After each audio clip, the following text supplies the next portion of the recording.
made notes. And you'll read them the entire time. Should mean this will only take 7 takes, not 10. It's very professional. So yeah, we're going to answer the first question that we kind of prompted, which is a video I've wanted to do for some time, which is a common question we get asked: how much to convert my Defender to V8 or V8 powered? And so we're going to do our best to kind of answer that very broad question now. First of all, though, a quick shout out to George, who suggested a name for this feature of What Wednesday. Love it.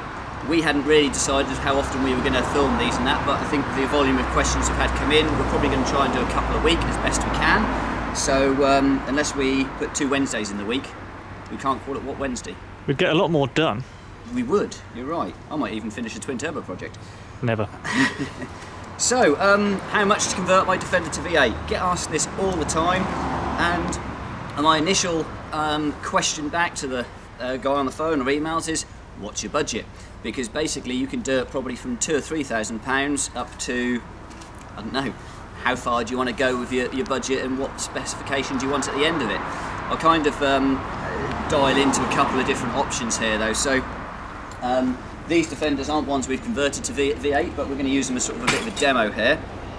We'll start with this one, which is kind of what I would, it's going to show what I feel most people would do if they're doing it at home, at DIY level. And yeah, we'll pop the bonnet open and go through what I class as sort of the £2,000 or £3,000 level. Right, so in here, this customer's got a 3.9 fuel injected engine. Just briefly, not that it's relevant to this video, but it's coming to us for ignition upgrades and diagnosing of why the hot wire injection system isn't quite running right, which is probably something to do with that cheap Chinese airflow meter.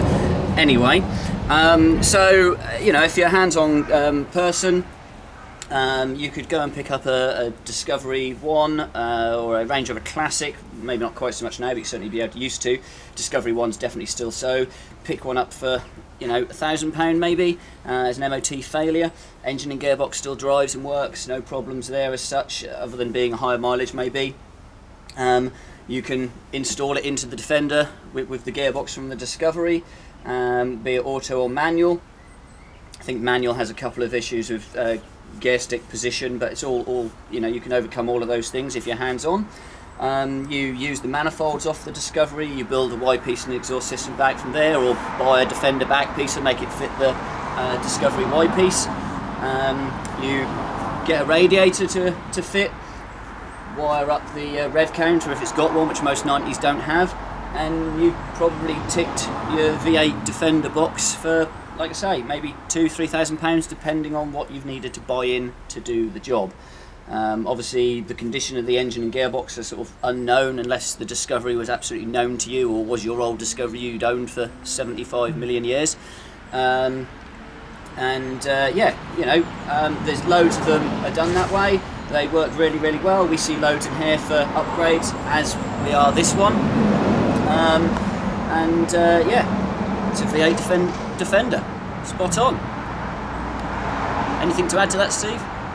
No. I was going to, and then I forgot what it was. Licking the air going past your lips. That's how I smell. Okay. So enough on that, and how Steve smells. Let's go on to the next kind of level of financial input to V8 conversion.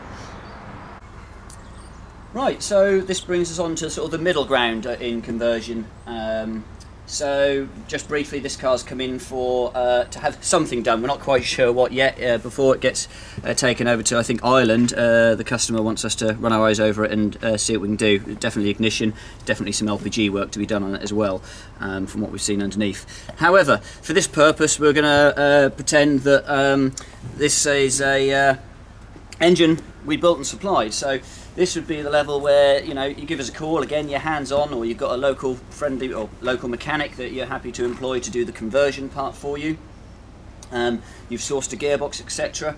A turnkey engine from us, I think a 3.5 turnkey engine off the top of my head because I didn't write it down. It's about 6,500 plus VAT for a carburetted 3.5 engine. It's going to make all the V8 noises, it's going to propel the vehicle, you know, reasonably well. In my mind, a Defender 110 minimum really ought to have a 3.9/4 litre, just for a bit more sort of get up and go, more than what the 3.5s did have. You're moving a lot of weight of 110. So this is what I call sort of the middle ground, you know, outsourcing the engine, maybe outsourcing the gearbox as well, and then actually doing the installation, but knowing you've got decent core material.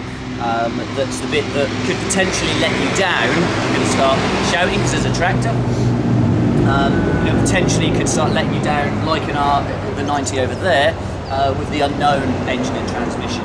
So you're potentially looking more around sort of the, you know, £6,500 mark for the engine, maybe a few thousand for the gearbox, and then plus your skills and talents, or your mechanic skills and talents to install.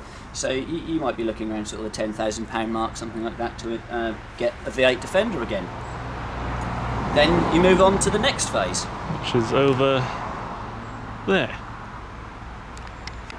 So the third option, which is there's subsections to all of these options really, and you can cut in between these price levels wherever you like, and again wherever your skill set kind of leads you as well. Just a quick bit of background on this Defender. We will actually go for driving this in a minute. But that's came in a in different video. Sorry? So that's a different video. No, we'll tag it on the end of this one as well. Okay, good. Yeah, we'll do a spoiler. So this came in with a 3.5 on twin carbs, and we've put a 4.6 in here. We'll go into the engine spec later on. Edelbrock carburetor and ignition upgrades. So a 4.6 stage 3 engine, full turnkey from us. This wasn't, because we reused the ancillaries obviously from the 3.5. Full turnkey stage 3 4.6 engine from us. Carburetor setup, I think is, hang on, I did write this one down. Yeah, about 8,500 plus VAT. So that is where you can see sort of some pricing difference between a 3.5 standard-ish RPI spec engine. If we were then installing this engine in place of a diesel or maybe a 4-cylinder engine, something that had been in here before, supplying a fully overhauled gearbox, taking care of the cooling setup, taking care of the exhaust for you, all of the wiring, which obviously if we did a fuel injected engine would be more involved in wiring. It's still relatively simple, we've done it lots of times, but all of that adds to costs. There's a couple of other little anomalies with exhausts and dashboards I'll go into in a minute, but general prices I actually quote if someone's looking for us to convert a Defender are about 15,000 plus VAT upwards, but as I say, that's for the 15,000 is kind of for what I'd call an average RPI engine, 4 litre, maybe with a bit of a different cam and head spec, fully remanufactured, fully rebuilt transmission, fully remanufactured engine, and set in. Obviously you can scale up from 15,000, you know, 4.6 fuel injection, etc, etc. Yeah, you can keep going, and the question is, where do you stop, I guess.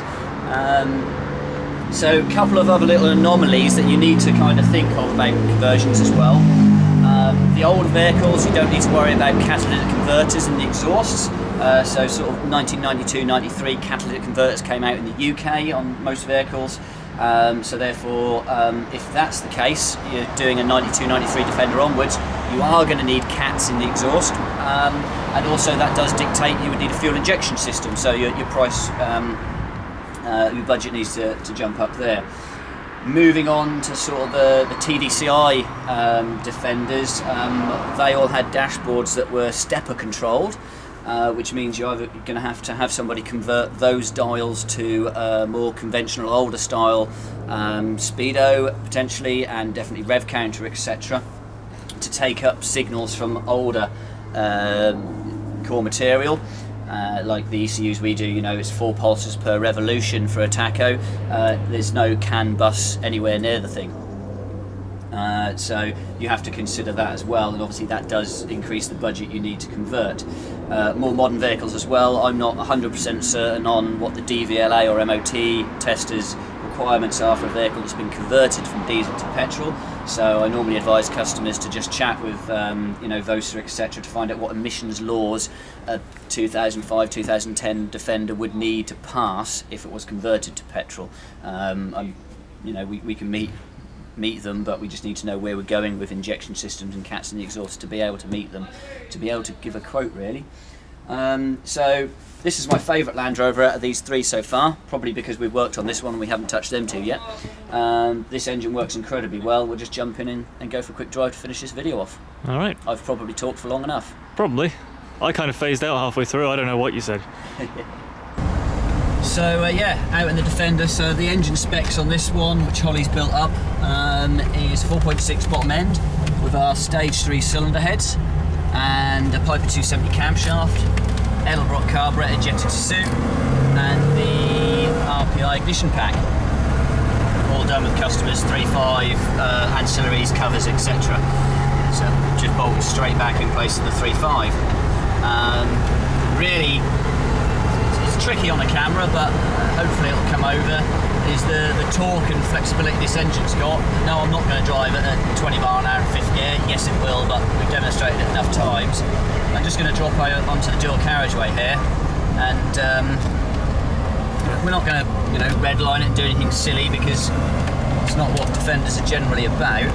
Stage 3 heads have been added to gain that mid-range torque, which they are doing incredibly well. So we're in 3rd gear here, 30 miles an hour. About 75% on the pedal, and that's 50 in 4th. Go up to 5th. Feels nice. It's good, isn't it? Yeah, we're at 60. The really nice thing is, we're now approaching 70, and that's 70. I often feel with 3.5 in these, you're often having to work the engine to stick it 70 miles an hour. And whereas on this, if you just rest your foot a little bit extra on the accelerator pedal, you do accelerate. Not that I'm going to, because that would be speeding, but sitting at 70 miles an hour is easy in this vehicle, and getting to it, as you've just seen, is easy as well. So yeah, that combination worked really well. As I was explaining to Steve a second ago, if I slow down to about 55, again we're in 5th gear, and then actually press the accelerator pedal, It moves. you can actually feel, okay, we're not talking 600-700 horsepower here, we're not getting thrown back into the seats, but you can actually feel the car accelerate, which again on the 3.5 engine you just don't, which is why one of the reasons I feel that 110s really ought to be a 3.9 or 4 litre minimum. Really, carburetor fuel injection, it doesn't matter to me. You can get a nice driving vehicle on both. Maybe that's another video. Actually, in fact, someone has sent a question in relative to carburetors and fuel injection, so that'll be another one. But if you want to read what I've scribbled on this bit of paper here. Oh, I get to read and point cameras. Yeah, right at the bottom there. That is the next question that we will answer in our next What Wednesday, This Isn't a Wednesday video. We chose the question on it. No, we didn't. Sorry? Right, the next question comes from Paul, who says, what 3 changes can be made to increase horsepower for the least amount of cash? I thought that was an excellent question. It's a very good question. You get 10 out of 10 for reading my handwriting. I'm used to it. And the next video after this one then, relevant to What Wednesday, That's Not a Wednesday, will be that question answered. Cost-effective upgrades.